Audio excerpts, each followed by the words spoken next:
Hey, what's up, worship leaders and teams? Welcome back again to the Worship Team Training Podcast. I'm Brandon Dempsey. This is our Green Room edition, in which we take podcasts that work for you as you're on the go, doing what you do throughout the worship week. And we're so glad that you joined us today. You're not defined by the platform. That's what we're talking about. And as we venture into later this week, we're also kicking off our Worship Leader Cohort that begins this April 24th, Friday. And if you haven't seen it yet, be sure to check out the link in the show notes or wherever that you're listening from. Click the link below and check it out. We'd love to have you join us. There's something that a lot of worship leaders rarely talk about. And it's not picking the songs.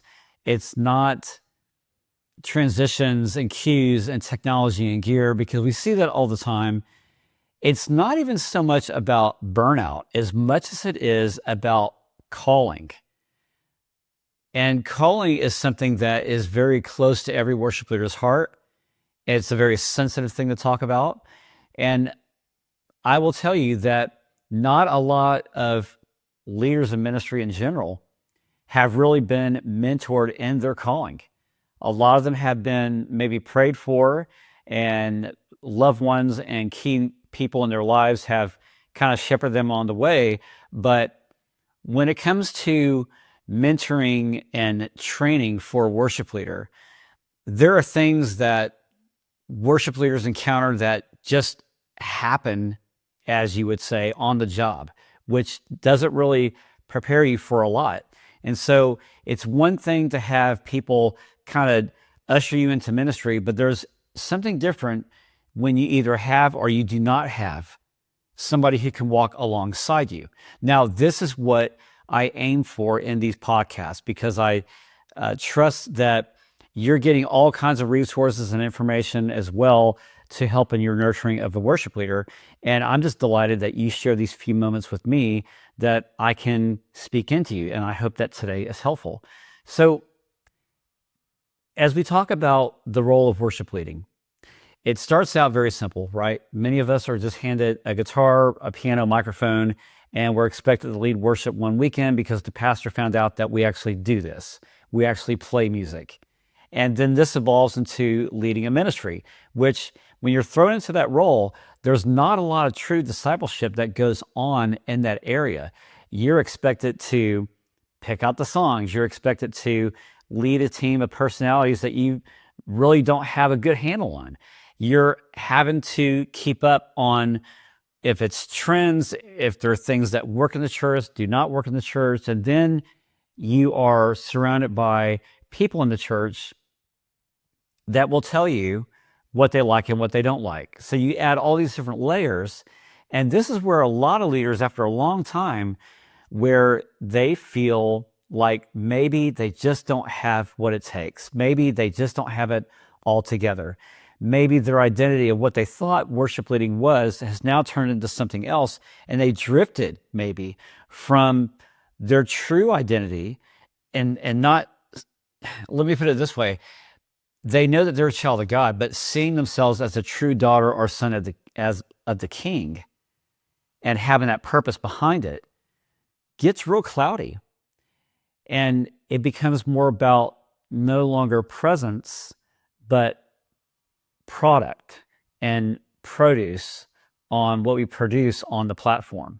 And I don't mean to say it that way because I'm not a big fan of the platform and production and excellence. I know that we do it and we have it, but let me just make this very clear. It's your presence. It's being present in worship. It's not what you produce. It's not the product. Okay, so I'm just getting that out straight out the gate. The deal is, many of us, as we go through this journey of being a worship leader, it is very lonely. And I just want to encourage you today that Acts 20:28 speaks directly into this. Paul tells leaders to take care of yourselves and all of the flock. The order of taking care and flock goes in that order. there is a call to personal care. There is a call to spiritual attentiveness, if you will. And before that responsibility comes into play of leading others, you have to be led yourself. And this is where a lot of worship leaders will stop and become frozen, and growth does not happen, and burnout starts to occur because many worship leaders live ministry in reverse. What do I mean by that? They're always chasing the end of the week. They're chasing the 1 hour event each and every cycle, where it becomes I need to top what we did last week, or it needs to be better. And that's great that we can aspire to be great and to be excellent at what we do. Absolutely. But when we leave out the growth and it only becomes the goal, we're missing a lot along the way. And that's what the danger is in this tension. So we can be incredibly skillful at what we do, but we can also be spiritually dry in how we do it. So leading a moment to move others in worship, you can still be disconnected. I made this post last week saying that we can do all the right things and make a big moment for God, but yet we miss worship.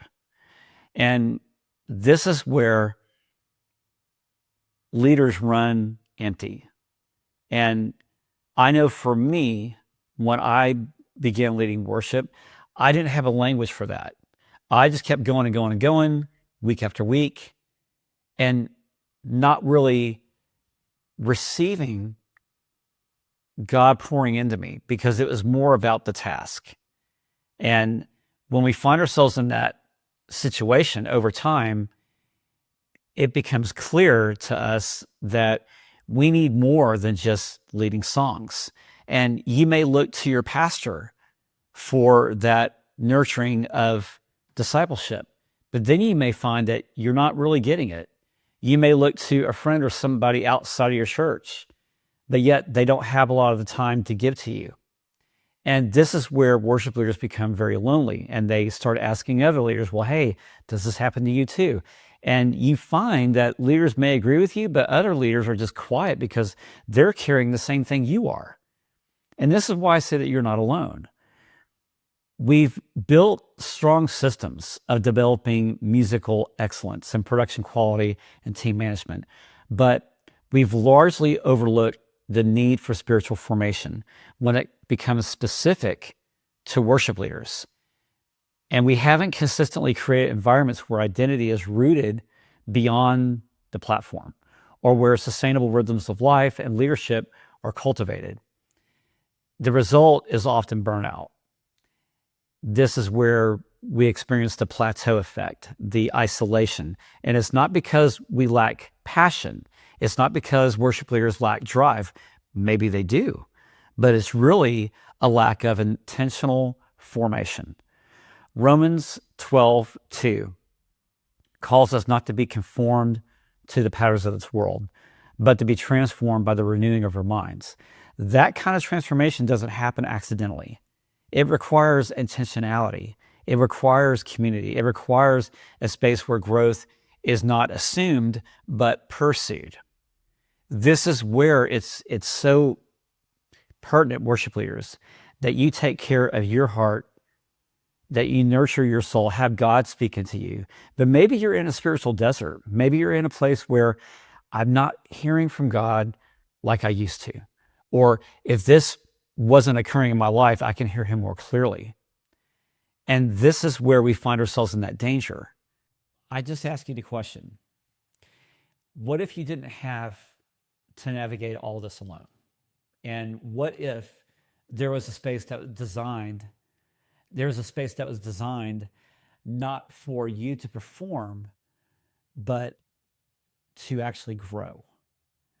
And a space where you can be discipled and not just deployed, where you are known, but not just needed, and where your formation matters just as much as your function. So if we have that space and waiting for us, and that intentionality and that calling to grow, this is where God wants us. And how do you do that? We can say by spending time with the Word, and yes, that's true. We can pray, but maybe you're just tired. So I mentioned this in the last podcast. I mentioned this on the upfront of this podcast about the Worship Leader Cohort that we're putting together. You're not just signing up for mentoring. You're signing up to join a supportive community among worship leaders who actually feel similar to you, and we're all growing together. So we are